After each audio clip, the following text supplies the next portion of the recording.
Hello my dear student, welcome to my YouTube channel. मैं आपका educator Kishan Bharti आपका अपने यूट्यूब चैनल पे स्वागत करता हूं। सो माय डियर स्टूडेंट्स, आज की इस वीडियो में हम पढ़ेंगे कि रेखांक अंश की व्याख्या कैसे की जाती है। देखिए, रेखांक अंश की व्याख्या जो है बहुत से स्टूडेंट करते हैं, लेकिन उनके नंबर कट जाते हैं। क्यों करते हैं? क्योंकि उन्हें रेखांक अंश की व्याख्या करने का सही तरीका नहीं मालूम होता है, जिसकी वजह से उनके जो है नंबर कट जाते हैं। ठीक, तो आज की वीडियो में हम आपको पूरा सही तरीका बताएंगे कि किस तरह से आपको रेखांक अंश की व्याख्या करना है, जिससे कि आपके 10 में 10 नंबर आपको मिल जाएं। ठीक, तो चलिए दोस्तों, वीडियो को शुरू करता हूं बिना किसी देरी के। ठीक, देखिए, आपके जो पेपर होगा, पेपर में कुछ इसी प्रकार से आपके सामने एक पद्यांश दे दिया जाएगा। ठीक, फिर उसी के नीचे देखिए 5 प्रश्न लिखे होंगे इस तरह से जैसे यहाँ पर लिखे हैं। तो ऐसे प्रश्न लिखे होंगे, इन्हीं प्रश्नों को पढ़कर आपको उसका उत्तर देना है। ठीक, तो दोस्तों मैंने देखिए यहाँ पर मैंने ऑलरेडी उत्तर सारे लिख दिए हैं। आपको मैं समझाता चलूंगा कि कैसे हमें संदर्भ लिखना है, कैसे रेखांकन की व्याख्या करना है, और उसके नीचे जो प्रश्न होते हैं उनके उत्तर हम कैसे दे सकते हैं। ठीक, तो चलिए दोस्तों, पहले अपने हम यहाँ पर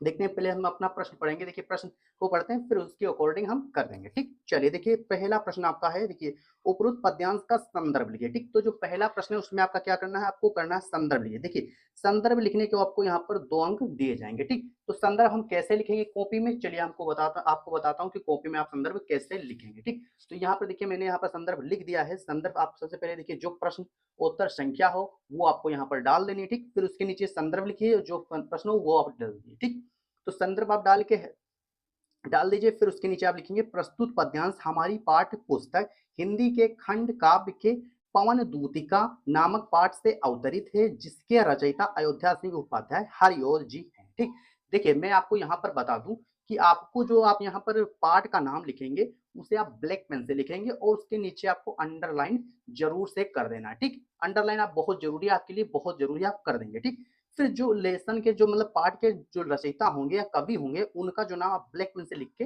आपको अंडरलाइन कर देना। ठीक, इससे क्या होगा कि इससे जो एग्जामिनर होगा केवल को यही देखेगा, ये हाईलाइट होगा, तो एग्जामिनर की नजर ऑटोमेटिक इसी पर पड़ेगी और इसी को देखकर आपको नंबर दे देगा। ठीक, चलिए, तो इस तरह से आपको संदर्भ लिखना है। संदर्भ लिखने के यहाँ पर आपको यहाँ पर 2 अंक मिल जाएंगे। ठीक, चलिए अब दूसरा प्रश्न देखते हैं। दूसरा प्रश्न हम कैसे लिखेंगे, चलिए दूसरा प्रश्न देख लेते हैं। दूसरा प्रश्न क्या है, रेखांकित अंश की व्याख्या की। देखिए, रेखांकित अंश की व्याख्या कैसे करते हैं, चलिए आपको मैं बता दूं। देखिए, मैं आपको बता दूं कि रेखांश अंश की हमें व्याख्या करना है। ठीक, तो जितने देखिए शब्द के नीचे अंडरलाइन है, ठीक, केवल हमको उतने ही शब्दों की जो है व्याख्या करना है। ठीक, अदरवाइज हमें पूरे का व्याख्या नहीं करना है। ठीक, केवल केवल कितने के, जितने के नीचे अंडरलाइन है। ठीक, तो कितने की, चलिए हम देख लेते हैं। जो थोड़ी सी श्रमिक हुआ हो गोद ले श्रांति खोना, ओटो की ओ कमल मुख की मलानताएं मिटाना। ठीक, तो देखिए दोस्तों, हमें केवल यही 2 जो लाइन है, इन्हीं दोनों लाइन की हमें व्याख्या करनी है। ठीक, तो व्याख्या हम कैसे करेंगे, चलिए इधर हम दिखाते हैं।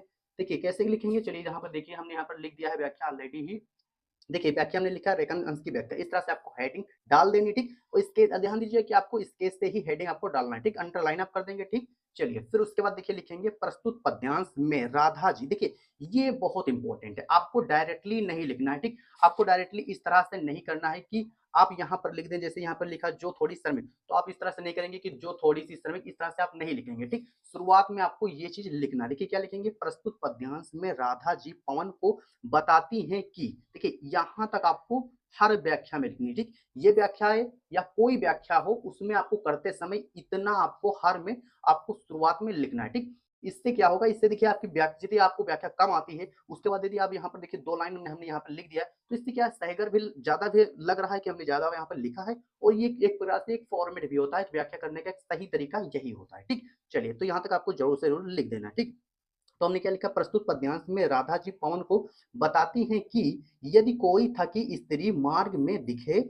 तो तू उसे गोद लेकर उसकी थकावट को दूर करना और उसके कमल रूपी ओंठों की मलानताएं मिटाना। ठीक, तो इस तरह से देखिए हमने यहाँ पर व्याख्या की। ठीक, चलिए यहाँ पर आप थोड़ा समझ लीजिए, यहाँ पर देखिए हम कैसे लिखेंगे। देखिए, जो थोड़ी सी श्रमिक हो, यानी कि देखिए राधा जी यहाँ पर पवन को बताती हैं कि यदि जब तुम वहां पर श्री कृष्ण से मिलने जाओगी, तो रास्ते में जो तुम्हें जो कोई स्त्री, थकी हुई स्त्री मिलेगी, तो क्या करना है तुमको, उसकी उसकी थकावट को तुम्हें दूर करना है, यानी कि अपनी गोद में लेकर तुझे उसकी जो थकावट है उसको खोना है। श्रांति खोना का मतलब होता है उसकी थकावट को दूर करना। ठीक, और क्या है, ओटो की ओ कमल मुख की मलानताएं मिटाना। ठीक, देखिए ओटो, ओटो की कमल रुख, देखिए कमल रूपी जो ओठ है, ओठ जो है कमल रूपी जो ओठ है, उनकी क्या है, मलानताएं मिटाना। मलानताएं क्या होता है कि देखिए जब कोई होता है, मतलब कोई स्त्री होती है या कोई भी व्यक्ति होता है, जब वो काम करता है और थक जाता है तो उसके जो ओंठ होते हैं देखिए वो सूख जाते हैं, यानी ओंठ पे झुर्रियाँ पड़ जाती है, ठीक? तो वही चीज़ है कि राधा जी कहती हैं कि उसके कमल रूपी जो ओंठ है, उनकी जो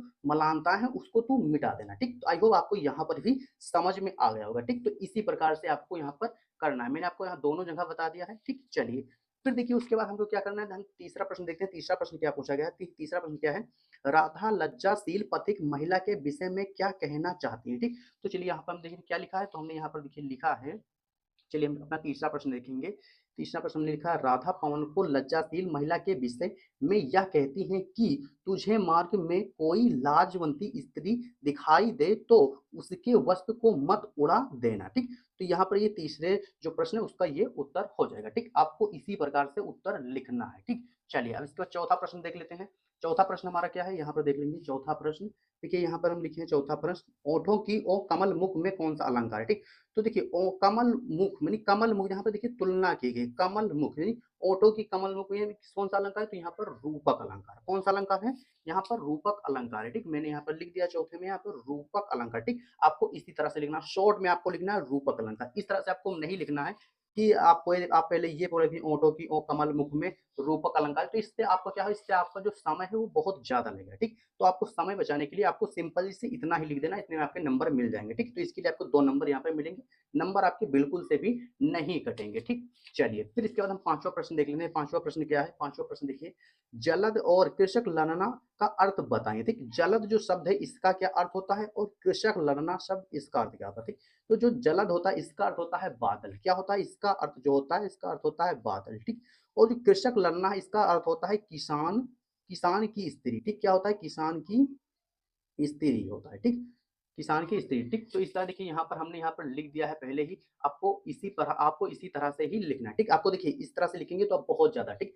देखिए जलद शब्द आप इधर लिख दीजिए, ठीक? ब्लैक पेन से आप लिख दीजिए, फिर बराबर लगा के आप इधर उसका जो अर्थ हो आप यहाँ पर और अर्थ लिख दीजिए, जैसे बादल हमने यहाँ पे लिख दिया, ठीक? फिर क्या लिखा है? कृषक ललना शब्द, कृषक ललना का अर्थ क्या होता है? किसान की स्त्री, ठीक? देखिए इस तरह लिखने से क्या फायदा होता है, इस तरह देखिए हमने लिखा है, तो यहाँ पर देखिए 2 लाइनें यहाँ पर भर गई, तो इस तरह आपकी कॉपी जल्दी भर जाएगी, ठीक? तो आपको इसी तरह से लिखना है, नहीं एक लाइन में एक ही शब्द आपको लिखना है, ठीक? तो दोस्तों यहाँ पर मैंने आपको पूरा बता दिया है कि आपको व्याख्या कैसे करना है। दोस्तों मैं आपको बता दूं कि जिस तरह से मैंने बताया है, यदि आप इस फॉर्मेट में लिखते हैं, इस तरीके से लिखते हैं, तो मैं आपको बताता हूं कि आपके डेफिनेटली जो है 10 में आपके 10 नंबर आपको मिलेंगे, ठीक? आपके एक भी नंबर नहीं कटेंगे, ठीक? दोस्तों इसी तरह से आपको लिखना है, ठीक? तो दोस्तों आशा करता हूं कि आज के इस वीडियो से कुछ नया सीखेंगे। यदि आज की इस वीडियो से कुछ नया सीखे तो वीडियो को लाइक कर दीजिए, चैनल पे पहली बार चैनल को सब्सक्राइब जरूर कर लीजिए। चलिए दोस्तों मिलता हूं फिर किसी दूसरे वीडियो के साथ, तब तक के लिए love you, bye bye, take care.